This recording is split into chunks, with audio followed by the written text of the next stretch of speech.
Hello, everybody, and good afternoon, good evening, wherever it is you're joining us from, because I know some of us will be joining from different parts of the world. My name is Shola Abulu.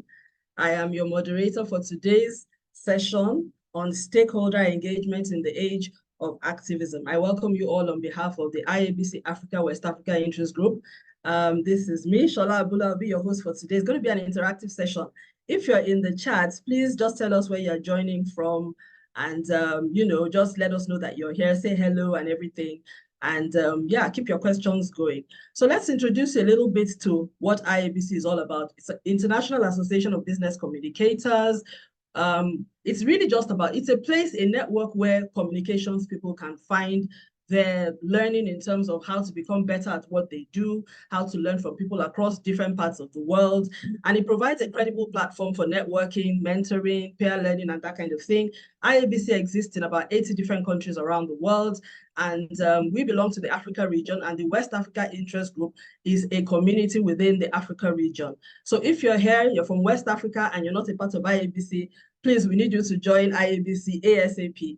And on the screen here, you can see all our platforms. You can send us an email, follow us on LinkedIn, on Twitter, send us a note, and just let us know if you would like to join us. We'll be glad to have you join us.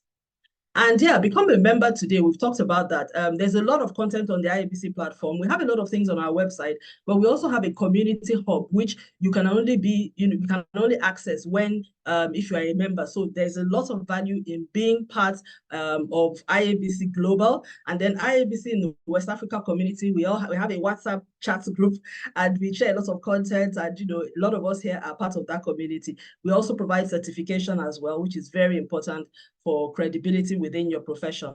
These are the West Africa Interest Group team leads, and you can see them, the beautiful men and women from different parts of the region who are very much involved in all that we do here, and some of them really working behind the scenes, even on the webinar today. This is our 14th webinar, by the way. So yes, this is our LinkedIn, these are social media pages. If you're tweeting or you're posting anything today, just use hashtag IABC WAIG Talks, West Africa Interest Group. YouTube channel, we have a lot of content there. Please subscribe to our channel and follow us as well, and on LinkedIn also. So I'm very happy today to have with me an esteemed group of panelists to discuss on this topic of stakeholder engagement in the age of activism. And you can see them here, and I'm just going to introduce them to you one by one. Our first panelist is Mr. Adeleye Fabusoro. He's the head of West Africa, CNBC Africa and Forbes. He's an award-winning producer, has a very, very thick and credible many years of experience in TV, in film, in drama, now working across the continent, worked extensively in parts of Nigeria. And he's here with us today, bringing us a strong media perspective on this topic, as well as business leadership perspective. So, Mr. Adeleye, can you just say hello to our audience so that they can hear your voice? And yeah. Well, good afternoon, everyone. My name is Adeleye, as Shola has rightly introduced, and I'm looking forward to engaging on this topic. And I hope we can see how media as a tool in the hand of our stakeholders has been used both positively and negatively for information and misinformation. Thank you. Thank you very much, Mr. Adeleye. Lovely to have you here. We're most honored to have you. And we also have the only lady on the panel, and a very, very strong lady at that. And her name is Anne Ochukwueze. She's the Director of Communications and Events from African Export-Import Bank, which is present as an institutional organization cutting across the African continent. And Anne has had many years of experience. I've known her for a while, since she was in her former life in the energy sector. She's developed innovative strategies. She's a leader in terms of performance, brand reputation, employee engagement, solid strategic communications, corporate communications, business communications professional, a leader in all ramifications. And it is our pleasure to have you and welcome you to this panel. Please say a word to our audience so that they can hear from you. Thank you. Thank you so much, Shola. At first, I was wondering if you were speaking about me. I don't know if I respond to all of the criteria you have shared, but really delighted to be here. I'm joining from Cairo, Egypt this afternoon, and I'm really looking forward to the session. I know that I have been a mentor of members of the group, and really looking forward to just sharing knowledge and getting us, to getting all of us, I think, to be better communicators and better prepared to offer our services in the marketplace. So looking forward to it. Thank you. Thank you, Anne, and we're really, really honored to have you here. And our last part, our third panelist for today is Prince Olumuyiwa Adejobi. He's a seasoned law enforcement officer. He's currently the Assistant Commissioner of Police and Force Public Relations Officer in the Inspector General of Police's Office in the Nigeria Police Force. He's very well known, very active on social media. I was very fascinated to see that he's actually married to a police professional as well. So they are a dual career couple in the Nigerian police force. That's really, really fascinating. So he's bringing to us today the public sector perspective on some of the issues that we're going to be talking about. I don't think he is on at the moment, but I suspect he's likely to join us much later on. And when he joins us, we will have him say a few words. And of course, he'll join us in the questions as well. So at this point, this is when we're going to do photographs. And so all panelists, please make sure you have your smiley face on. And yeah, so yes, so our team will take the photos and then we'll continue. So 3, 2, 1.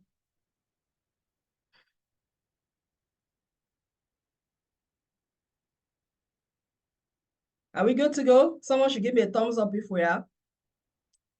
I assume we are. Okay, so here we go. So let's dive right into it. So our topic for today is stakeholder engagement in the age of activism. And I'd like to tell everybody, if you have questions for us, please put it in the Q&A box. And in the comments chat, just keep the comments going, interact with one another. You don't put questions. We would prefer you do not put questions in the chat because it may get lost. But if you put it in the Q&A box, we're likely to catch it. So in the first half of the session, we'll take the questions that we have for our panelists. And then as questions begin to come up, we will then take the audience questions as well. And so please make the best of the time that we have here. I always like to start these sessions by defining concepts so that we know what we're talking about. So when we're talking about stakeholders, my definition, the working definition that I have for my former life, which is still my present life, is that a stakeholder is anybody that is exerting interest and influence on your business, your organization, or an issue. A stakeholder, you don't have to confer, you don't have to recognize somebody for them to be a stakeholder. They are recognized stakeholders, they are stakeholders that emerge based on the interest that they're taking in your activities and the influence. So keep that in mind because we're talking about activism. And you know that when you're talking about activism, most of these people are not stakeholders that you invited to yourself. They exerted themselves to you, based on their interest and based on their influence. So let's keep that in mind. And of course, activism, the textbook or dictionary definition of activism is the action of using campaigns to bring something, to bubble up an issue and bring about political, social, or organizational change. And there are different types of activism. There is the citizen activism. I can see somebody putting a surprise emoji. Please tell me a bit. What does that surprise emoji mean? Put it in the chat. So there are different types of activism: citizen activism, community activism, union activism, NGO activism, shareholder, social media, which we'll talk a lot about here, political activism, human rights, consumer protection, climate activism, and all of that. So that's the context of the activism broadly. But we'll be touching on questions that I think the panelists will then decide which of the activism that they're talking about. If you would want us to hear more about other types of activism or some of the other types of activism, then you can ask your questions and we'll take it from there. So I'm going to start off with Anne first. As we always say, ladies first.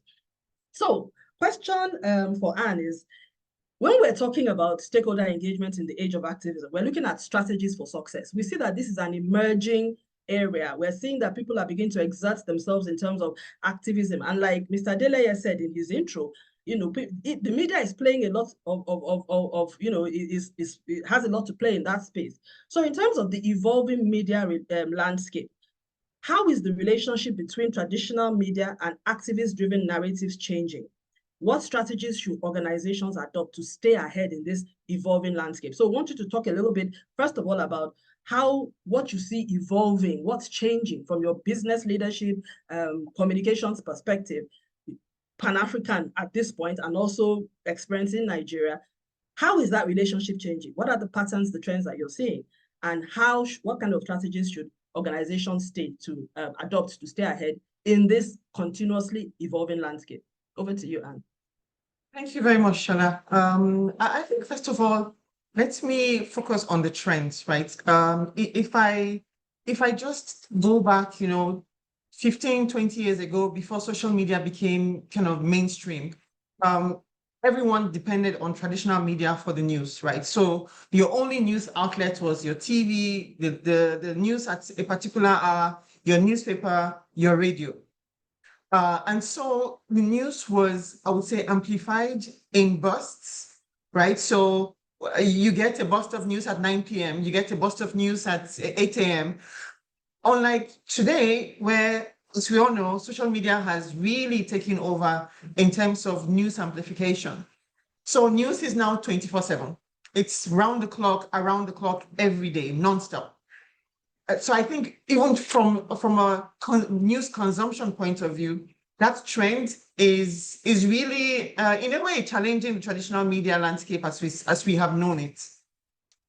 The second trend is on gatekeeping, right? So we see in the past traditional media, you would have kind of very influential gatekeepers. So media houses, key journalists, political figures who are able to manage and I would say even shape narratives that go out, right? So there was a lot of control. I think social media literally just democratized that entire process and took away all of the stops and gaps and hurdles. It's now it's literally a free-flowing stream. So second trend is gatekeeping. Like there is literally very little gatekeeping that is possible now because again, everyone, the minute you have a phone, you have ability to record a video and voice. I mean, you can share any type of information, whether it's credible or not. And I think the third is on the quality control. Right. So from a trend perspective, again, traditional media used to be the go-to in terms of, okay, this media house is credible, and so I can rely on what I'm hearing from them. They have earned their reputation in terms of news sharing, and so because of that, whatever they say is quote unquote law. Today, we have now seen, again, a democratization of this process where people are now challenging that status quo. And when even the likes of, tier one media outlets like the CNN and the core and so on put out statements, people fact check them. People really fact check them and say, no, this is one-sided. No, this is not giving the full picture. No, this is nuanced. This is not, you're not telling the 360 story. Your narrative is, skewed to one party or the other. So these, I think, are some of the trends that have kind of influenced traditional media and their engagement with just social, but I think activist groups in general. When we think about strategies of dealing with this, right? I mean, the first that comes to mind for me is from the point of view of an organization who has a stake in how your brand is perceived or how your message is received. First is really preparation. And in preparation, I'm talking about, your messaging documents, your narratives, your talking points. Oftentimes when I engage communication professionals and I ask them, okay, so do you have a fact sheet? Do you have a narrative for this particular initiative you're trying to promote or propose or amplify? And I'm like, all I hear is, what exactly? I think there needs to be a systematic preparation of messaging that is revised, agreed, and adopted, of course, led by the communications function, and adopted by the institution, as this is our messaging Bible, so to speak. I mean, for lack of a better analogy, this is how we are going to be going forward and talking about the institution on these various, principles, on these various initiatives, on these various, mission statements, and so on and so forth. And that document, number two, should be a living document, right? So you prepare it one time. It should not sit in an archive. it should be a living document that evolves as the organization evolves, right? So if you have a new initiative, I mean, some best practices advise to review every quarter. Others, review on a case-by-case basis. I think until you have developed the muscle, I would also recommend on a quarterly basis so that you keep yourself kind of aligned to a rhythm.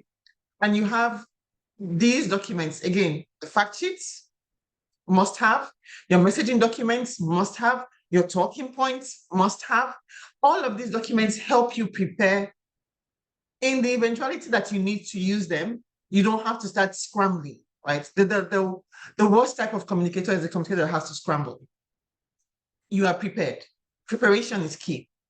And I would say the second strategy for me, and I will pause here and give, turn it over to my other panelists, would be really to, as you prepare the documents, this is also another gap I always say, is ensure you strike a balance.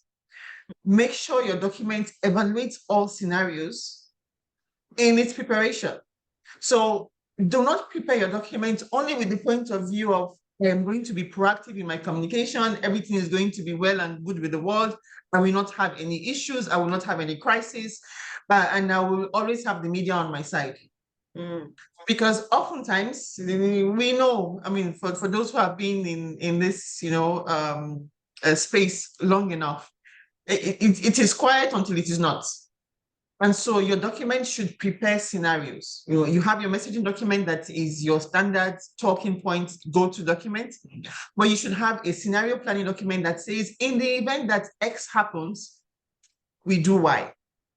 In the event that A happens, these are the talking points to counter whatever other narrative, might be out there.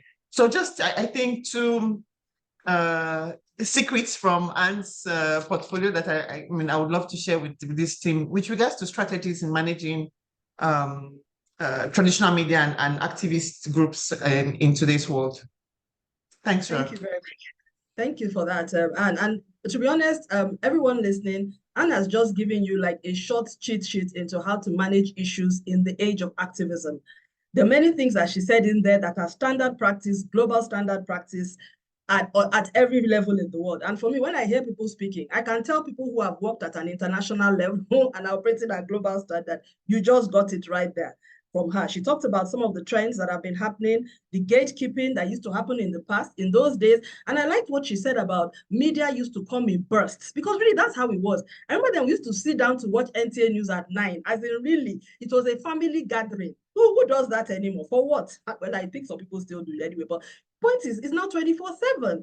When things are happening, something happens in New York, I find out now, and so it's completely different. It's democratized, and then quality control is also an issue. So a lot of the media houses are not as empowered as they used to be. And in the age of activism, this can be very important depending on where you find yourself. And Anne has given us some thoughts on how you can make sure you have approved messaging before time. In other words, you're listening to what's happening and you're responding. One very important thing she said was making sure that your messaging is not from your own perspective alone. It is stress tests. It is resilient for different scenarios. It is robust in case things go left or they go south. And remember, you are going to have to be engaging in that space of whatever is going on, as it's going up, as it's going down and left, you have to be engaging. So if your messaging is not robust for the complexity that is coming at you through that arc of activism, you will have problems. So I want to go to Mr. Adeleye. Thank you, Anne, for setting us up in a very good context from an organizational communications perspective. So let's go to Mr. Adeleye now, speaking from the media perspective. Anne made a statement that you guys are no longer the gatekeepers, that quality control is an issue, that social media is now democratized. So please, give us your perspective of how the media landscape is evolving and how the relationship between the traditional media and activist-driven narratives are changing. And if you have any personal examples you can share, or some that played out in your role, it would be wonderful if you could share that with everybody. And what strategies will you, as a media organization,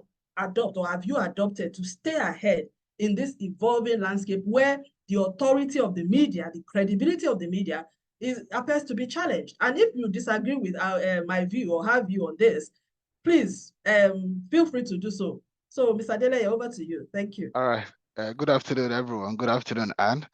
It's good to eventually meet you. I can say you are the most difficult person to meet in the world. Okay, but I think Anna, like you said, she has set us out in a very energetic way with a lot of valid points, and from the way she's speaking, these are stress-tested points which she may have encountered in engagement as a communicator. However, talking about gatekeeping in the media space, yeah, the gatekeeping is weak, but I don't think it is non-existent anymore because of the digital dominance. And the way the digital landscape is that they try to reduce gatekeeping so that there is a lot more participation from that space. So, and the idea for digital dominance was to encourage social communication or information sharing. However, it has evolved into a standard media, and you see people these days tell you, "Oh, I'm a journalist." Yeah, I think that's the best one to pick. I'm a journalist. I was okay, fine, okay. So where did you practice journalism? How did you practice? Where did you get certified? And the person tells you, "I'm a blogger." And initially, when that started, we all thought, we in the media space thought, oh, it was a crazy man's mentality and it will soon go away.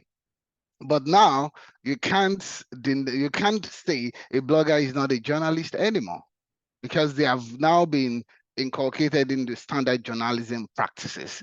And some of them, of course, have gotten some training, but sometimes they are faster than the regular media because they report on real time. And that also leads to a lot of misinformation in the media space because sometimes the news is out before it is verified. In the standard media, you have standard practices. Before you put out the news, no matter what source you get it from, you have to reach out to the source or the players to confirm the news or to fact check the news. But on the digital space, you do not need to do that. And the activists, who are oftentimes pressure group uh, personalities, use that to put a lot of organization under pressure by releasing information, sometimes classified information in some instances, and they use that to force the hand of a lot of organization to take a different decision. But if you look at it significantly, a lot of people still rely on traditional media for authentic, valuable, and dependable information. And the reason is not far-fetched, is that the media organization always has a face. The media organization also has a reputation to defend. The media organization also, just like whatever any other person is doing, has something to lose. So that's why people get information, say, on digital space, maybe, oh, the president of Nigeria is dead, for example, and everybody has shared it. You find it on maybe the blogs and everywhere. The next thing people are waiting for is that they want to see what newspaper is releasing that news. What news organization, either TV, print, or radio, is putting out that news, because they are certain that before that news goes out from those platforms, they would have to fact check. And they have to speak to the spokesperson of the president, spokesperson of the organization, to be sure that this news that we have, as we put it out, it is relevant and it is the truth. And if bulls come to shove, we can defend it, and we won't be risking our licenses. We won't be risking going to court and all of that. So while the gatekeeping is low, I still think that in terms of credibility, the traditional media still holds a lot of credibility in the art of everybody, both old and young. Thank you very much, Mr. Adele. I mean, I do agree with a lot of what you said in terms of, first of all, the fact that I mean, I remember what you said about how when this whole social media thing started, traditional media thought that it would be a flash in the pan and go away. I remember Christiana Mampo, her reaction to the concept of blogging. There was one CNN interview she did, and she was just looking at them with so much scorn. Everybody thought it was a trend that wouldn't last, but they have become established now. The problem of not fact-checking, you know, that's also a problem as well. And you are right that many of us actually wait for stories to be confirmed by the traditional media. Unfortunately, it is only those of us who are comms professionals that tend to do this, and the media savvy people. The general populace will go with some fly-by-night faceless blogger somewhere. So that's a big challenge, particularly in the age of activism, because then if that social media conversation is driving the sentiment around that issue, and it is based on misinformation or misrepresentation, you can imagine how it will be agitating people. So while you were speaking, Prince Olumuyiwa Adejobi joined us, and you are welcome, sir, to this panel. We had read your citation before you came. We had a look at your resume. I had noted that you are married to a police officer like yourself. So I can imagine the stage of law enforcement in your home. You're most welcome. And we would like to hear from you now, sir, in terms of the impact that social media has had on activism. You've heard what Mr. Adele was talking about. We just had Anne, our other panelist, speak. She's talked about the evolving media landscape, how things are changing, how the traditional media was the gatekeeper before now, the emergence of social media, how that plays out in terms of activism, and how, like Mr. Delaware mentioned, if the blogger is going out, he doesn't have an editorial board to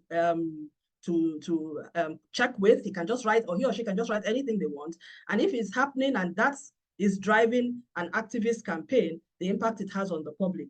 So we'd like to hear from your perspective, if you're able to speak, Prince Olumuyiwa now, that in terms of the impact of social media activism, how has social media activism reshaped your organization's communication with stakeholders, and what approaches can ensure that the messaging that you push out resonates with both supporters and critics? I don't know if you're able to speak right now, Mr. Prince Olumuyiwa. Yes. We're having some challenges here.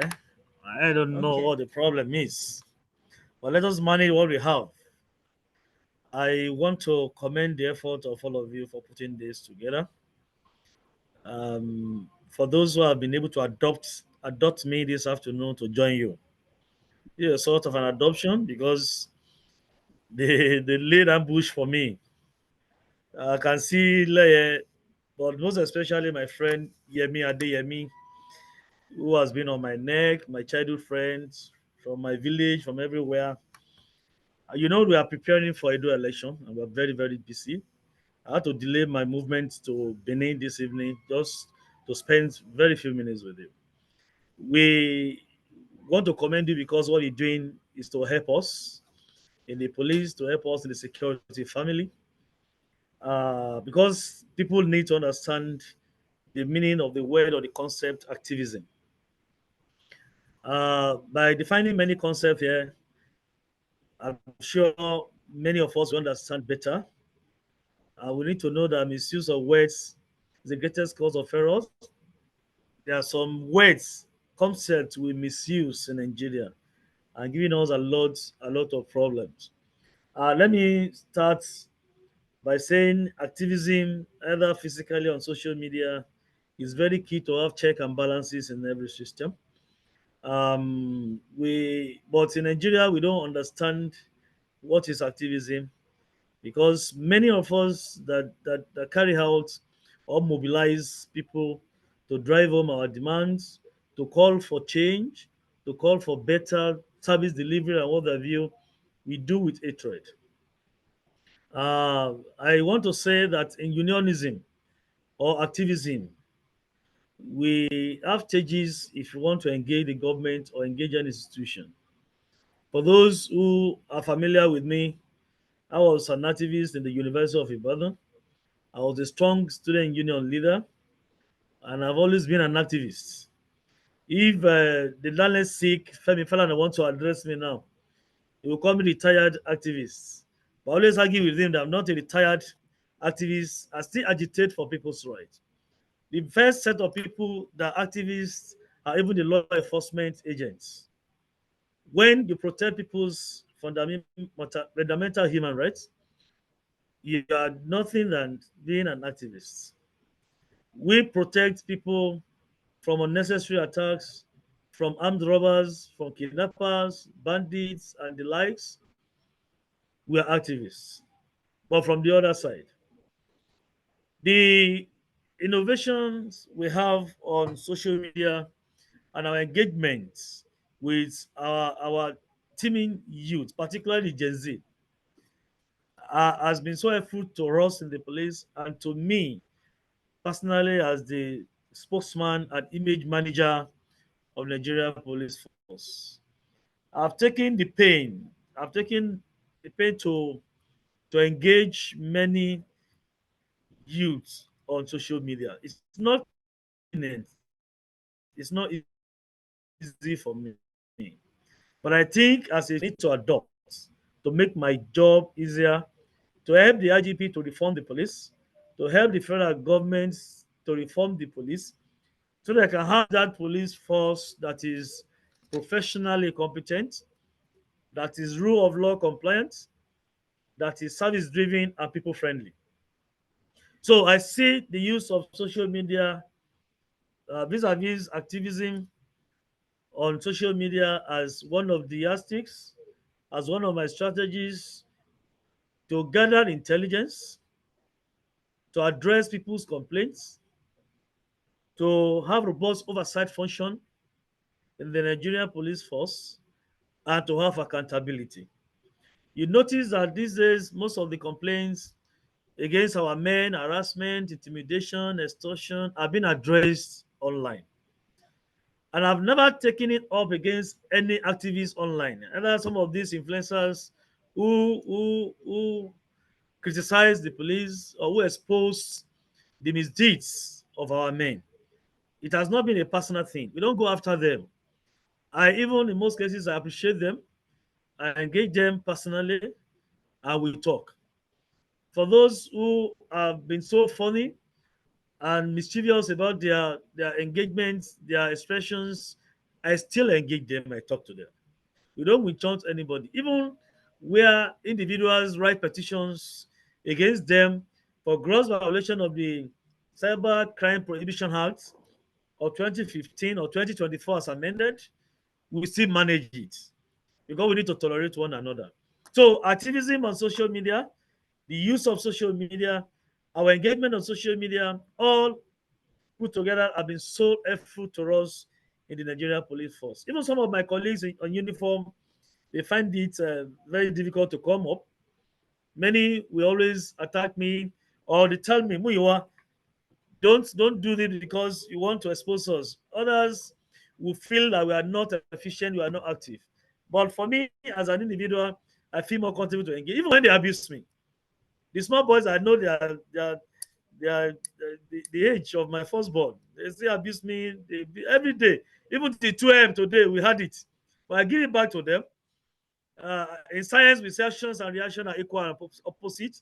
And I always tell them that populations will never teach you to be dull, to be a foolish man.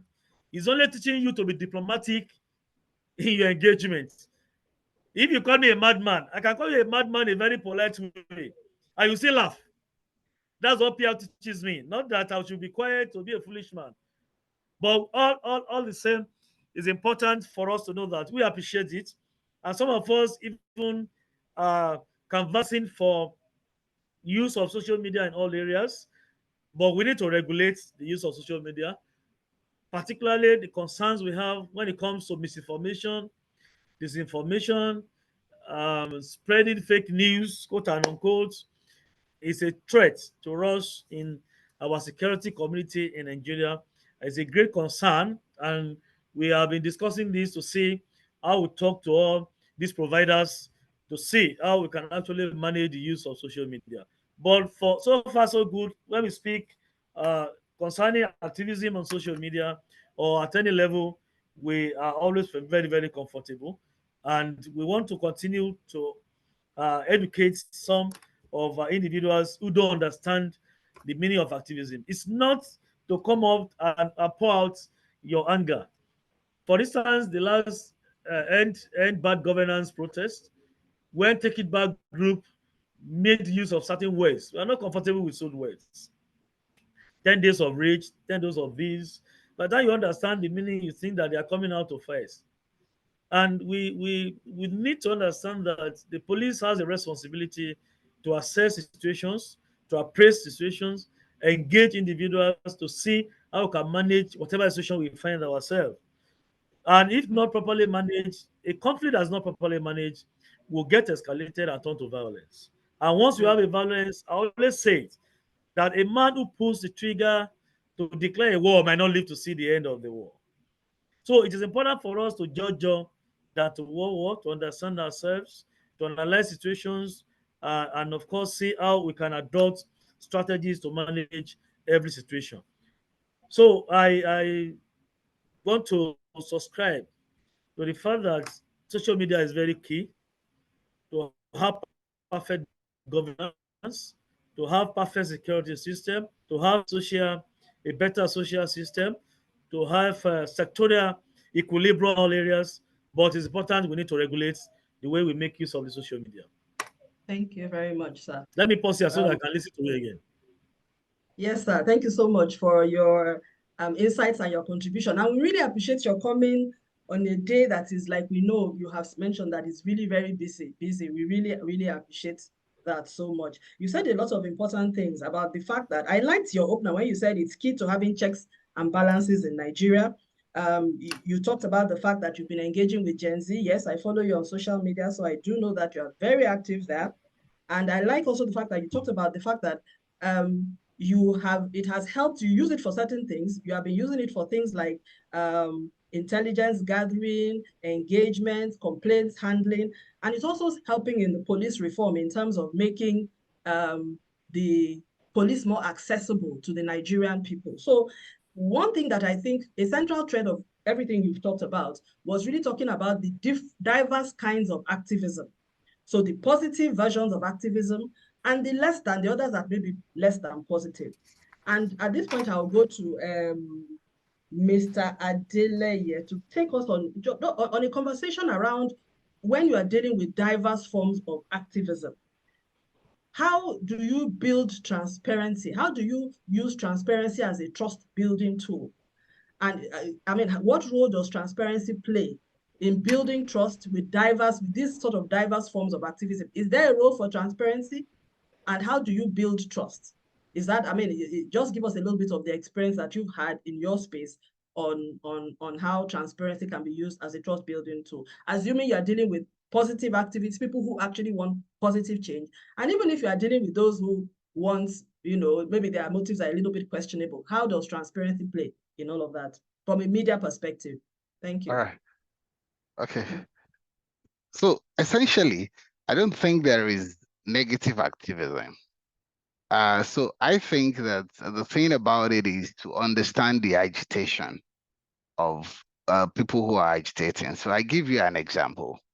There are people who have turned themselves into killers as part of their activism and say, oh, we are agitating or we're advocating for so because they kill our brother or they killed one of our sister, and then we have to kill the people who we assume are the killers or we believe are the killers, or they might even actually be the killers. Okay, legitimately on their own end, that is a legitimate basis for them to advocate or become activists in that regard. But if you look at it in the social context, is it a good thing to do? If somebody kills another, should you kill the other person? Maybe not. But in terms of their motive, it looks positive to them. So I don't think there is necessarily a negative one, but I think that the speed in which they are engaged is what is very critical. So the activists always put out a point. Oh, we are fighting or we are advocating for this and that and that. Okay. And an example is Boko Haram. They feel that Western education is contrary to the Islamic religion. To some extent, that makes some sense because the Western way of life may not quite agree with Islamic religion. But that has metamorphosed into a gun-carrying group because I believe that, first of all, the activists of the Boko Haram were not promptly engaged.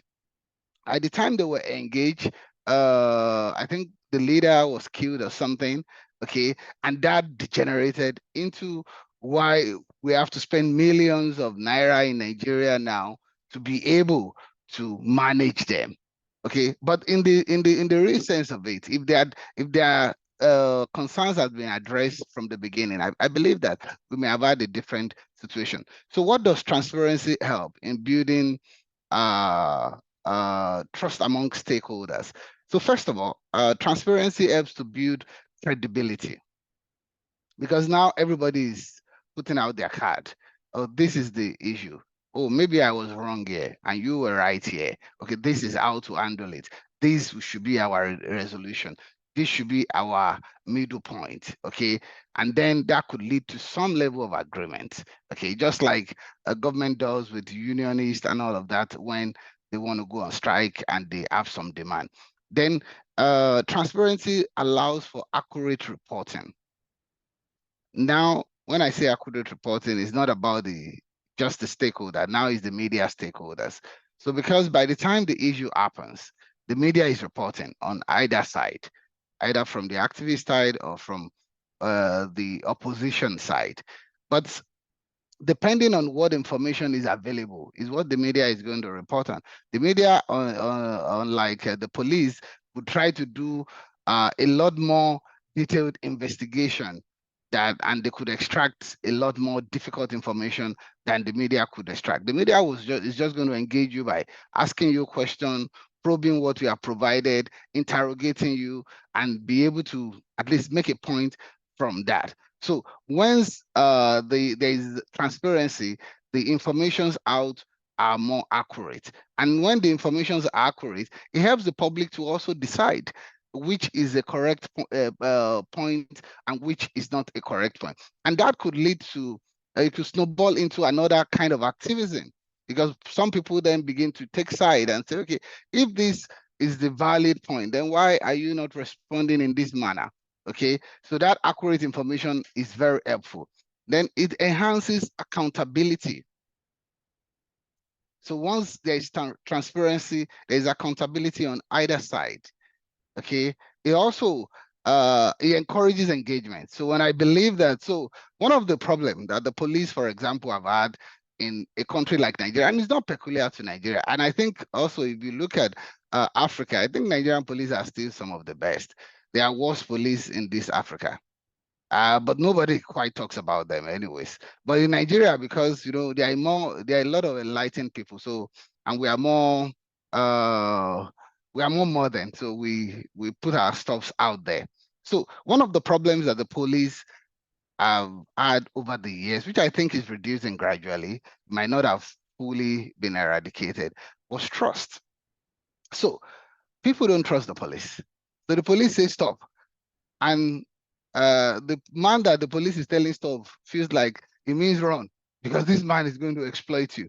This man is going to lock you up for no definite reason. This man is going to mess you up and all of that. Then you see people trying to hide away from the police. And unfortunately, a lot of the police public relations officer before the age of social media, about to engage the traditional media, whom the people believe have been compromised because they believe that some brown envelope have exchanged hands. So if the police now say this man is a thief, this is the gun he used, they are asking, okay, how did you know it's the gun? Were you there? Oh, the man does not even look like a thief, because there's no transparency over time, also on the side of the police and on the side of the public.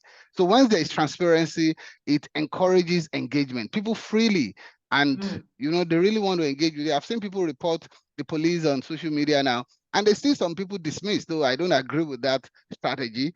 to be dismissing the police officer. I think they could just have been So, punished. Mr. Dele, I think, I mean, the crux of your point, which I think is really, really very, very important, is that transparency allows for accurate reporting, and that Absolutely. it enhances accountability. It also encourages engagement. I like that because what that then does, I mean, you've highlighted a risk that can come from not being transparent in the age of activism, and also in the age where people have access to fact check you, people can go and check. So not being transparent, saying what you should not say, or misrepresenting an issue can backfire depending on whichever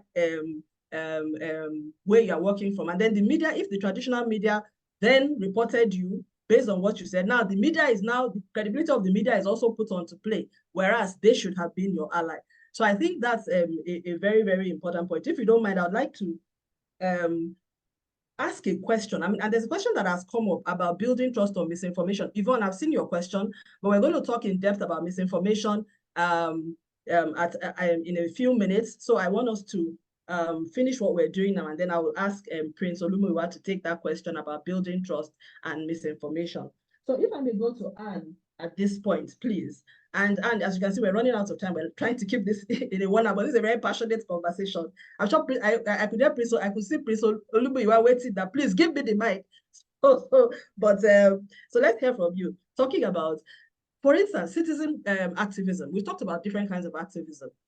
And there's important, you talked in your opening session, you talked about the importance of having messaging and knowing how to use your messaging in terms of activism. So when you're talking about messaging and the need for consistent messaging, which you had highlighted in your opening statement, when we have citizen or community-led protests, which can affect both country, public sector, or in some cases, business entities can also have community-led protests, or anything that is a public grievance, in other words, against schools, like we've seen in Nigeria, educational institutions, all the justice hashtags, justice for this, justice for that, how can organizations ensure that there's consistent messaging across all stakeholder groups, both internal and external? You've talked a little bit about that already, but what strategies can help manage potential leaks and conflicting narratives, particularly that conflicting narrative, which I see happening a lot in the public sector space in particular? So share with us, what does the business and the institutional sector do to ensure that when you are managing an activist situation and there are stakeholders that need to be engaged, messaging that needs to go out, that your messaging is consistent and your narratives are not conflicting? In a couple of minutes, please, so that we can move on to the misinformation piece. Over to you, Anne. Thank you, Shola. And I will keep this succinct with sharing one example, right? Specifically talking about conflicting narratives, especially when the narratives impact your organization directly. I think the first, I would say, recommendation I have for listeners today is when you have such activist-led, protests, uprising, narrative that you need to, first of all, listen to understand and not to react. Because I think oftentimes, because again, with the speed and pace at which information is coming at us, there is a tendency for knee-jerk reactions to just the onslaught of information. And so we find communicators who listen and it's just like, oh, I need to respond to A and I need to respond to each and every single post and tweet and inquiry from, no, listen to understand first. Get your facts straight. Make sure you collate all of the information you have received and itemize them, if possible, in a chronological manner. I actually task my teams to do it in a chronological manner. Then you now say, okay, based on all these pieces of information we have received, how do we react? What is in the best interest of the organization in front of this particular issue? Planning that response, again, is not the sole remit of the communications team.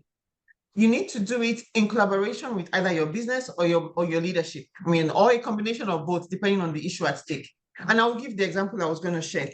During the Ukraine-Russia, at the beginning of the Ukraine-Russia war, you recall the US had one of the sanctions against Russia was to take them off of the SWIFT, right? So SWIFT is the payment platform where you're able to transact business. All of the payments are done in USD, so definitely backed by the green.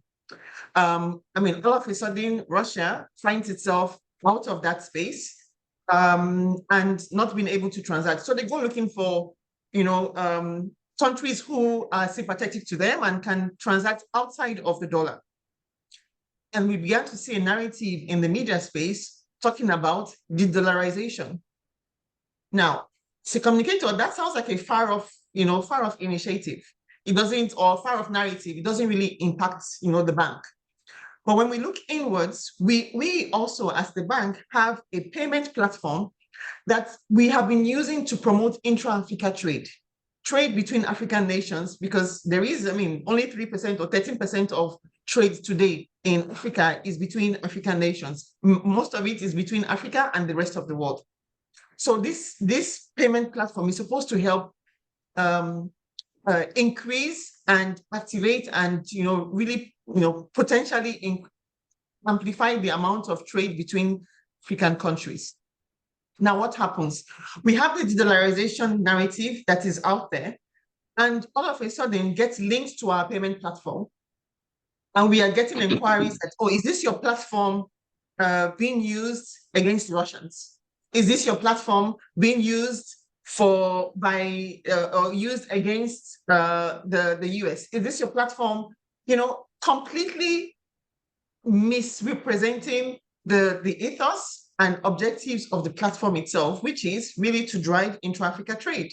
So we find ourselves having to, again, go back to our messaging document, go back to our holding statement, go back to our fact sheets, go back and start pretty much an education campaign. The PAP system is X, it does Y. This is why this is the reason why we have it, and really, repeat. Consistency in the repetition of the messaging is what really turned that tide away from, this particular platform is a political tool, which it's been existing for years before all of these issues with broader global issues came up, but we had to proactively, again, listen to understand, not just to react, and then react in the right manner, and not go out, joining in the activist fray, but really sharing clear, concise messaging, bringing people back to the topic. Why do we have this payment platform, and how does it serve the bank? How does it serve Africa? In line with our narrative, But again, this is just, I have just given a practical example of how we implemented it. It will look different for different organizations, right? I'm here, we all remember NSAS. We all remember, quite recently, all the issues we've had with xenophobia in South Africa, all the issues we've had, with genocides across the continent. My number one recommendation is listen to understand, not just to react. And once you have your facts, plan an appropriate response, not go at, it's like going to war with, killing an ant with a sledgehammer, right? Let's not, implement such strategies. Let's really plan appropriate responses to issues as they come up. Let me pause here. Thanks, Shola. Thank you, Anne, for that. I like what you said about listening to understand and not responding in a knee-jerk way. I think a lot of people make that mistake. And you said responding in the right way. So you didn't say we're not going to respond, but you first listen to understand. And when you understand, and that's a stakeholder engagement approach, a typical one, because in the textbook stakeholder management framework, you are supposed to get into the head of your audience, understand what their sentiment is, and then try to address it. So in this case, you understood that there was a misconception, and then you didn't take it like you didn't take it the wrong way, but you then realized that there was an education challenge before you, and you went ahead rather than coming out and abusing them, foolish people. Why, that kind of thing. So this is typical. Yeah, I like that very much. And I think there's Yvonne, to your question, and Prince Olumuyiwa has regrettably dropped off. I'm sure he's been called into something. So unfortunately, I couldn't give him your question. Your question was, how do you proactively build the trust of your constituents to avoid misinformation? He had actually addressed that to some extent.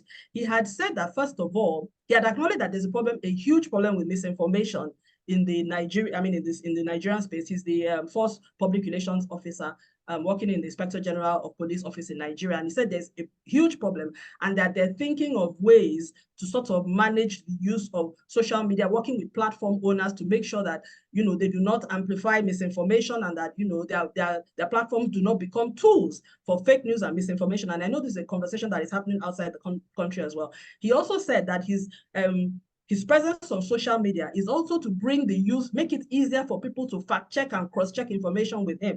And I can testify to that. He really does do that. I mean, I read one of his tweets like a couple of hours ago before coming on here. So that even if there's a fact checking about something that was said, misrepresentation involving security, you know that if you tweet and you at him, he will correct that, you know. So, but it's a huge task. I know you'd have wanted to hear him speak specifically to that, but he had already addressed that to some extent. I hope that works for you, Yvonne.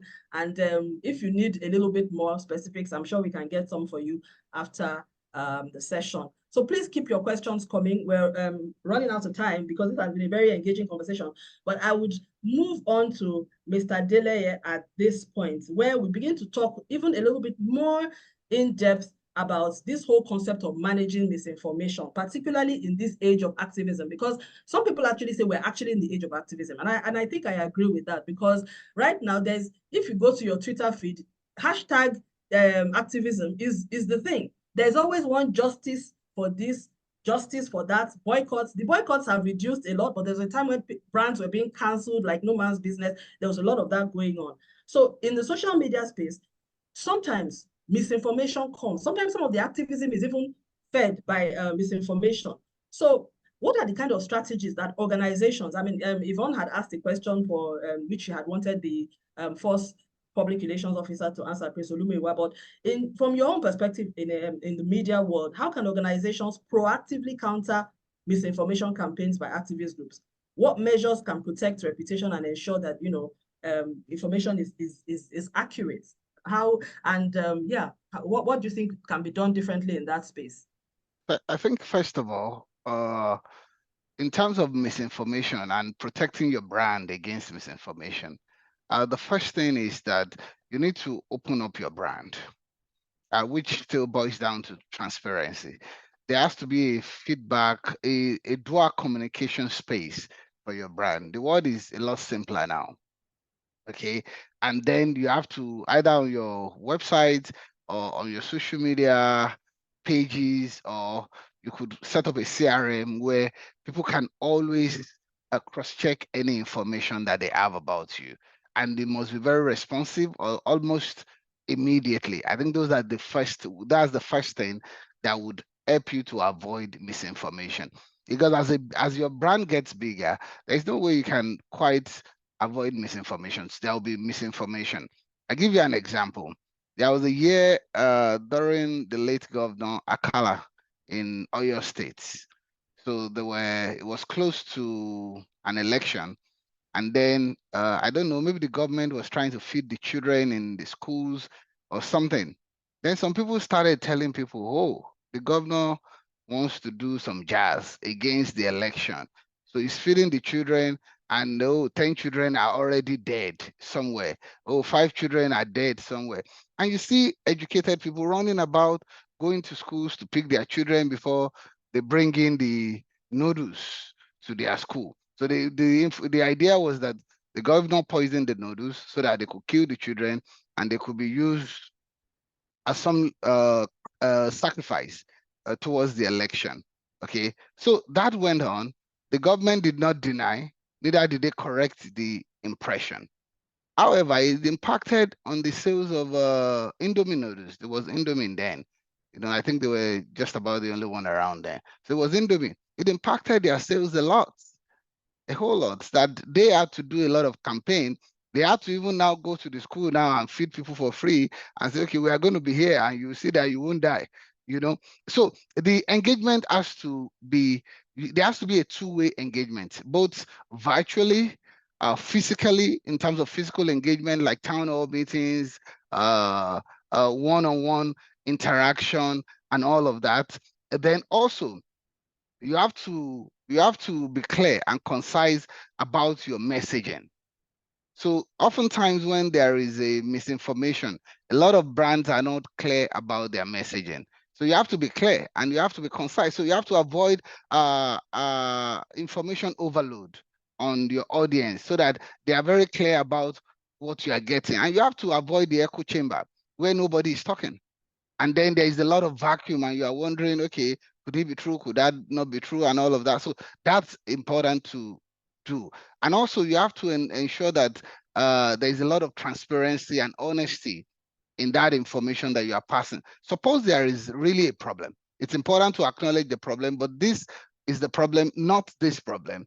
And this problem does not do this and that. And I believe the audience will understand it. And just like Anne said, the timing of your information is also very key. So now the issue has happened. It doesn't mean that when you respond in 5 minutes after, then it's going to clear off. Sometimes you may need 24 hours to respond. Sometimes you may need 48 hours to respond. Sometimes you may need thought leaders or professionals to respond first on your behalf. Professionals who have figures, who have numbers to speak the fact on your behalf first before you even bring out your own official response. So the timing is also very important, and you have to be consistent in whatever you're doing. Whatever messaging or response you have given has to be consistent, and that's to be consistent with your brand. And it's why I guess when the issue of their payment platform came, they had to look at, okay, what is the DNA of this brand that we are even bringing out? Okay, could the problem have come from the way we conceived it? And you see that, okay, after looking at that, okay, there's no problem here. So consistently, this is the intention. Then the message should consistently reflect that intention, and you must prioritize the important information. It's not every misinformation that you need to dedicate so much to respond to. You need to know what is the damaging misinformation and what can pass so that you are not seen as always trying to defend your brand before people think, and it's easy for people to disbelieve you because you are defending something. Oh, it's a lie. They are always lying. This guy is somebody that gave them money, So you have to prioritize what is the sufficient enough misinformation to respond handle. to. And you have to also practice active listening. Because sometimes there are some misinformation that are out now. They've been out there for years. Nobody is talking about it. Nobody is defending it. If you are permitted to mention the name of a person, I would like to just give you an example, which some people may just agree. For a long time in Nigeria, people believe that Atiku owns Mekano. And up till now, some people, I don't believe Atiku owns Mekano. But the owners of Mekano know that Atiku is not part of their business in any way or form. And they've kept However, quiet. Atiku and his team have kept quiet for so long. Or when they try to even correct it, they correct it in a rather not very tactful But what about manner. the Meccano team hasn't tried to correct it either? That's the problem. So it's from both sides. Yeah. So it's from both sides. So Yeah. in the long run, so they tell you, oh, the reason why we don't have light in Nigeria is because Atiku has brought Meccano generators and we are going to remain in darkness. And that has gone on for so long. And, as it is for individual, it could also happen for brands. Even for us as media organization, we also face misinformation. So you bring a guest on your show and he's speaking and they say, oh, that's the opinion of your media organization. So sometimes you have to clearly let people know that this is the opinion of the guest and this is not the opinion of your organization. And sometimes when you are also running some advertorial, it's important to let people know that this is a sponsored program and does not represent in any way the opinion of your organization. And those are just ways I think people could manage misinformation significantly. Thank you very much, Mr. Deleye. And I hope people on the call, the audience, I hope you are listening. This is really seasoned sound bites from experts with decades of experience here. He talked about the importance of being clear and concise in your messaging. If you are in the age of activism, misinformation is coming out around you. Let your message do the engaging, but be clear and concise about it. Avoid the echo chamber. This is so important because I see this echo chamber plays out a lot, particularly the public sector communication space. They're talking to themselves because they're not listening. And and he also talked about being purposeful about the messaging. Who should be speaking? Should it be us? Should we be, or should we, who is the best position to respond? Should it be a third party, an industry, experts coming out first of all to say something, and then what's the timing of the response? But if you notice that in everything that he said, there was nowhere where he said, do nothing. Do nothing is not an option in the case of misinformation. Because like he said, anything that is left unaddressed becomes a solid narrative, because people, it's like somebody accusing you that you're a thief, and then you don't come and clarify the situation of things. You're a thief. That's what it means. You don't come back and tell us 2 years down the line that actually I just didn't feel like saying anything. Who keeps quiet when you're accused of something that you did not do? So we're wrapping this up in a moment. If you have any questions that you would like the panel to take, please let us know. It can be about stakeholder engagement, activism. We'll take it right off the bat. Any question that comes in now, we'll take them in because we have just a few minutes left. Thanks to everyone for being here. And I'll just come back to you just as we're bringing this to a close in terms of misinformation and the whole stakeholder engagement and activism. How do you think that, how can organizations differentiate between false, misinformation and genuine stakeholder concerns during activism driven crisis? I mean, you talked a little bit about it. You alluded a little bit when you talked about the other issue that you had, but how do you differentiate between mischief, like mischievous campaigns, and then the ones that are actually genuine? Like in this case, apparently, it seemed like it was not a mischievous one. It was one that really just came out of ignorance or gap of information. And so is there any way, what are the strategies you use to really find out whether is this just a mischievous, malicious campaign, or is this a genuine case of misinformation went out based on ignorance and is a case for education? And when if you do find that something is mischievous and malicious and driving an activist campaign, how then do you handle it if you've had any experience with that? Thank you. Over to you, Anne. In a few minutes, please. We're rounding up. But, I will make it. I will make it very clinical. So for mischief campaigns, the response, or at least in so far in my experience and career, the response is swift. It's clear. It leaves no room for ambiguity. State the facts, clarify the position, and leave it at that. Like, we don't engage in back and forth. We don't engage in, we just state the narrative, state the position, and we close the issue. For cases where it is a case of, difference in interpretation or understanding, and we do see, and times the way and manner in which the inquiry is sent or shared, you can easily tell if this is mischief or it is, a clear, journalist seeking clarification. Because oftentimes you will see, a journalist will reach out and, introduce themselves, introduce their paper, introduce the story they're writing about, and ask you for your comments. Very clear. There, it's clarification as required, and you respond. When it's mischief, it is, it's very colorful language. It's very, over the top. Oftentimes it's not direct. Like you find that about it in multiple platforms and, not directly addressed to you, even though your brand is being mentioned. So there you already know, okay, this is either engineered or just, a mischief maker looking for clout or for viral status on social media and so on. So for these are the ways we have so far addressed these two different scenarios: direct, clear, factual for the mischief one, and sometimes, to be honest, we actually follow up with a legal statement, especially if it is damning to the brand. We have done it in the past where we follow up with a legal statement to say cease and desist, because it is just not factual.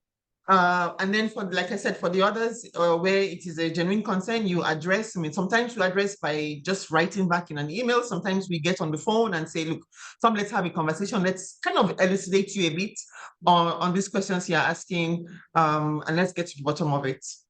Hope that helps. That is very, very helpful. Thanks. And I like a lot of what you said. So it's so insightful. You talked about the fact that, the way in which you differentiate mischievous from not is And you're so right, that's how it is. Because those mischievous people, they will never write to you for clarification because they just want to get that story out. You will not see it in a normal publication. You will first hear about it. You're not likely to see it, first of all. People will draw your attention to that they saw something more often than not. And then it begins to get traction. You initially think, oh, this is nothing. Then you begin to see that it gets traction. And I like what you said about the fact that, and you did say that a genuine story that is not intentionally malicious or misinformation will write to you and say, this is what we're about to publish. They will ask you for comments. They will call you. They will always do that. This is standard media, genuine fact-finding behavior. So that's really, really good. And you said that you then go about, and then what you then do is you address it directly. You do not engage in back and forth. You close the issue. And sometimes, I like how you said sometimes, you follow with cease and desist. I emphasize on that sometimes because some people make cease and desist their way of responding to things that does not require cease and desist. So thank you very much for that. I think at this point we'll bring the webinar to a close, but we'll take some final thoughts from our panelists present before we do so. Thanks so much for everyone for staying on. And like I said, if you have any questions or last minute comments, please type it in the Q&A box so that our panelists can take it before they go. But so I'll first take final thoughts from Mr. Adeleye. And as you're speaking on your final thoughts, I would want you to, Anne has spoken about, you know, how the organizational way of differentiating between misinformation, malicious, and the other one that is just out of ignorance.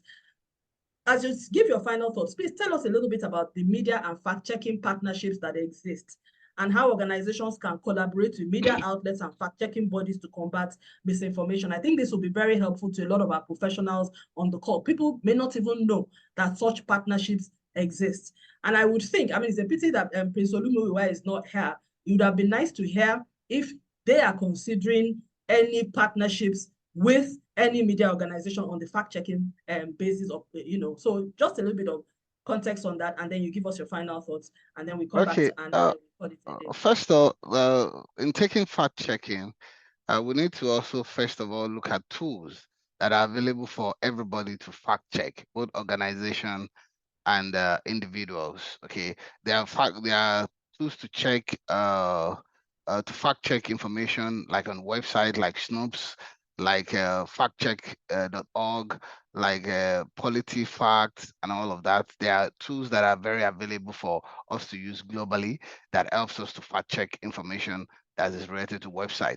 And for social media monitoring tools, we have things like Outsuite, Buffer, Brandwatch, and all of that. We have some AI tools too, because we're in the age of AI, like fake news detection algorithm, natural language processing NLP, image and video analysis tools are also available for us to fact check. We can use NewsGuard to fact check, Oxy, Bot Sentinel, and a lot of it. Even YouTube, YouTube IDs can be used for fact checking. So these are tools that are available for all individuals to fact check. But for also organization, it's important that you fact check misinformation or information very well before they are put out because of mischievous people. So partnership and interactions with media organizations always help, because oftentimes for most news that go out across all media organizations, editors have a way of first sharing the news amongst themselves. So, and in that place, people are already interrogated. What is the source? Is it an interview? Is it this? So interaction with the media and association with the media would really first for fact checking. Then organizations should also set up a means by which they are interacted with for fact checking. And I think these are ways that I think could really help very much. And just my final thought, in the age of activism, like Prince Olumuyiwa said before he left, everybody has become an activist in this time, and especially in Africa. And the reason is not far-fetched. Africa is very backward. Africa is not, it looks like we are gifted or cursed by bad leaders, and that puts a lot of pressure on the people. And then everybody is agitating for something. Either you're agitating for lack of job, you're agitating for insufficient fund, you're agitating for lack of quality education. Everybody is angry about one thing or the other, even the most comfortable people. So in this part of the world, the tendency for activism to snowball is very high. And now we have our social media and digital tools in our hand, which could make you pass information out almost in the minutes. And we see that happen a lot of the time during election. They are part of Africa that when election is coming, they shut down the internet. Nobody is using the internet except you have a VPN and all of that, just to manage information and what gets out to the public. So, so in this age and time, it's important for organizations to be very responsive, especially in terms of CSR. Organizations need to engage their community and especially their host community, to show themselves as responsible, as engaging, as compassionate, for us to manage this kind of misinformation.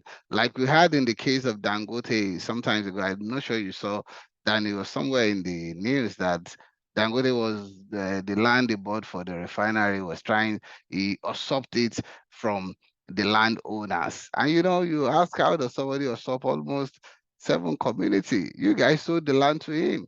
And maybe the money is now finished and some people feel they need to, but that information is out and people who already say, oh, Dangote is a monopoly, would naturally believe the information, but the information did not get out of hand, but those are the kind of ways the misinformation spread. And that community could harm that refinery if they don't manage their community engagement much properly. That's all I have to say. Thank you.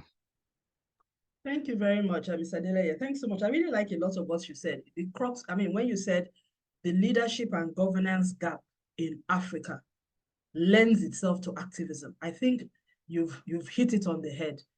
It's a unique ecosystem that we operate in. And that makes, like you said, it's easier for even any small activism to snowball into crisis simply because of the governance and leadership gap that we have in the wider ecosystem. And I think it's important for organizations, businesses in Africa to be aware of that reality and don't compare us to other continents, because there's a unique ecosystem challenge that we have. The distance between the governed and the governing and the governed creates an atmosphere for activism. It's just the way it is. And so I would thanks for your final thoughts. And I would say, how then, bearing in mind what this scenario, this context that Mr. Adeleye and everybody else has spoken so robustly to over these past few minutes, how can organizations build resilience against misinformation and activism particularly in the African context? And we take that as part of your final thoughts. Thank you. Over to you, Anne. No, thanks, Shola. I think as a communicator in a leading African organization, I would to be remiss of me not to respond to the comment around Africa being regarded as backward. I think we do suffer the brunt of negative media from other interests. Africa has also been the recipient of many, many years of colonial rule, of a rule of order in the global scheme of things that does not favor Africa. So of course, it's very easy to label Africa as it's not just easy, it is favorable to non-African constructs to label Africa as backward, because that just perpetuates this character of Africa, which it doesn't necessarily represent the true ethos and the true spirit of Africa. Nonetheless, I do agree 100% in the gap between the government and the government, and we do have a lot of work we have a hill to climb. That's in many sectors of the economy, many sectors of government, we do have a hill to climb. With regards to how we can build resilience, I think my first recommendation will be courage. Do not be afraid of activists. They're there for a reason. There is positive activism. We have seen it so many times in so many scenarios, whether it's for gender, propagation, whether it's for, justice, whether it's in many shapes and form. Activism is not bad. So I think the first is courage, not for communicators not to be afraid of activists and activism. That's the first one. Second, I think 50 to 60% of communication success is dependent on the level of preparation. So the more prepared you are, the more successful you are in responding to these, issues or crises, if they snowball into crisis, to these issues when they happen. And I think third for me would be consistency. Be consistent. Don't let your engagement with media or opinion voices, right? Not just traditional media and opinion voices. Don't let your relationship with them be transactional. Build it over time. I put in the response to Yvonne on the chat. We are very, very intentional about the relationship we have with them. We have a WhatsApp group, we have a mailing list, we are on first name basis, we invite them. I mean, some people might call this a cost, but in the long term, we reap the benefits, because when they hear anything or see anything, the first thing is they reach out on WhatsApp saying, can you confirm this? What is the real story here? Give us what is the perspective of the bank? This is because we have, one, created a channel of communication, two-way. We have built trust over time because we have carried them on the journey of the bank, and we have carried them on the journey of our evolution. We are proactively reaching out to them, on a regular basis. So when an issue pops up, they don't, get on the high horse and just start writing. They lean into the relationship we have built, and they work with us. So my third would be, be consistent. Make them your friends. Treat the relationship as you would treat relationships with, with peers, with spouses, with, humans. They are, at the end of the day, human beings as well, right? So build a relationship. That would be my submission. Thank you, Shola. Thank you, Anne. What a wonderful way to wrap this all up, because you have just brought us full circle back to the conversation of stakeholder engagement 101. We've been talking about the age of activism. Anne says that first of all, she would tell communications leaders as well as business leaders, do not be afraid of activism or activists. I think that's a very good point to make, because I think there's too much fear around them. And like you said, activism and activists can be positive. It may even be an opportunity for you to leverage, to create goodwill for yourself. Why are you running away from scrutiny after all if you have nothing to hide? You know what I mean? So you tell your story, and it's an opportunity to do so. She also talks about preparation. That's key. Whenever I see a communications team or a communications leader or a business running helter-skelter, kitty, kitty, kata, kata, like they say in Nigeria, when there's some sort of activism, it tells me that you haven't prepared well enough. That's what it tells me. It just tells me. So you should prepare in peacetime so that you can deliver well in wartime. And then consistency. She talked about building a relationship with the media. Very important. She said, don't be transactional. Too many businesses, brands, communications teams are transactional about the media. You don't build a responsible relationship. You don't have a communications channel. Nobody knows how to reach you. And then you complain that you get bad press. You will forever be the victim of bad press and misinformation, because they have no way of checking. They don't even have your phone numbers. So you build these relationships, and you heard what she said, reaching out to her on WhatsApp. I mean, so you can imagine the level of proximity for them to have your WhatsApp number. So it's really about, and there was something that Mr. Adeleye said earlier, that the bigger you are, the bigger the risk. You cannot escape. One day you will be a victim of misinformation or activism or both. You can't avoid it. So you have to prepare for it and make sure that you are resilient. So on that note, we'd like to call it a day today. And thank you to everyone for joining us on this 14th webinar session of the International Association of Business Communicators, West Africa Interest Group, talking about stakeholder engagement in the age of activism, strategies for success. We've looked at it from an organizational perspective, public sector perspective, media perspective. You've heard from the leaders, the top of the game. I hope this has been useful for you.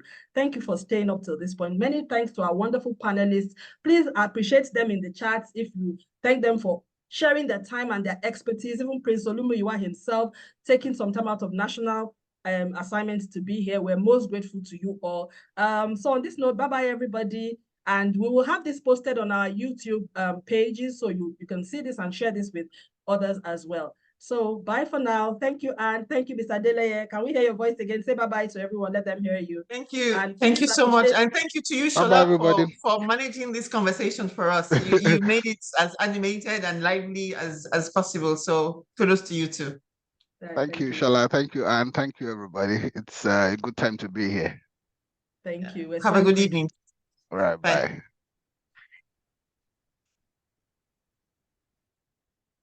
Thank you, everybody.